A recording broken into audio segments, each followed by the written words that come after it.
যদি তাদের টিফিন ও দুপুরের খাবার তৈরি করে দিতে পারো তাতে কিছু আয় রোজগার হবে, কিন্তু সময় মতো খাবার পৌঁছতে হবে। কমলা বলে, টাকা পয়সা নেই, বাচ্চাদের ছেড়ে অত দূরে গিয়ে কি পারবো কি?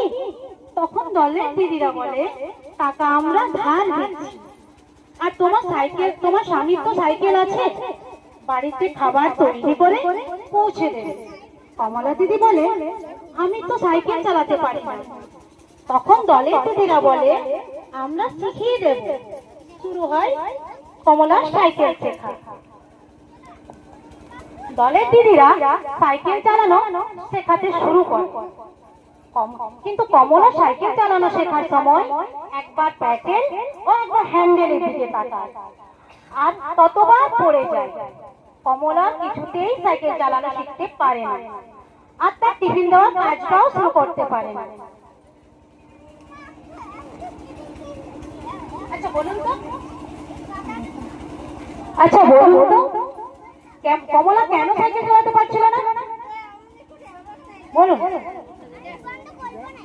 কেন পারছিল না? বলুন, গল্পটা কি শুনলেন?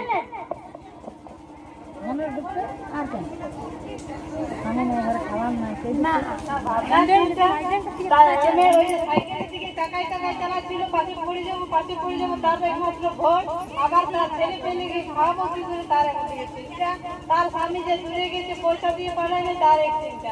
এই চিন্তার অভাবে তিনি সাইকেল চালাতে পারেন।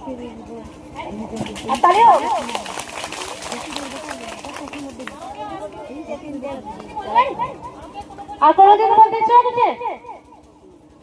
কে বলবেন? বলো। ওটাই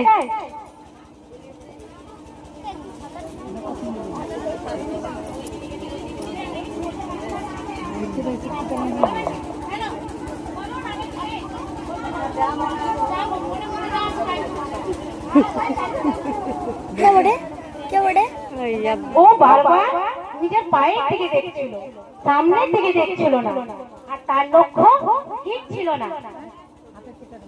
ঠিক উত্তরটা লেও। ঠিক, কমলা সামনের দিকে দেখছিল না, তাই বারবার পড়ে যাচ্ছিল। যেমন শিশুরা যখন হাঁটতে দেখে তারা প্রায়ই পড়ে যায়, কারণ তারা তাদের পায়ের দিকে দেখতে থাকে। তারপর মা যখন সন্তানের সামনে দুই হাত বাড়িয়ে দাঁড়ায়, তখন শিশুটি নিচে না তাকিয়ে মায়ের কোলে যাওয়ার জন্য সামনের দিকে ছোটে।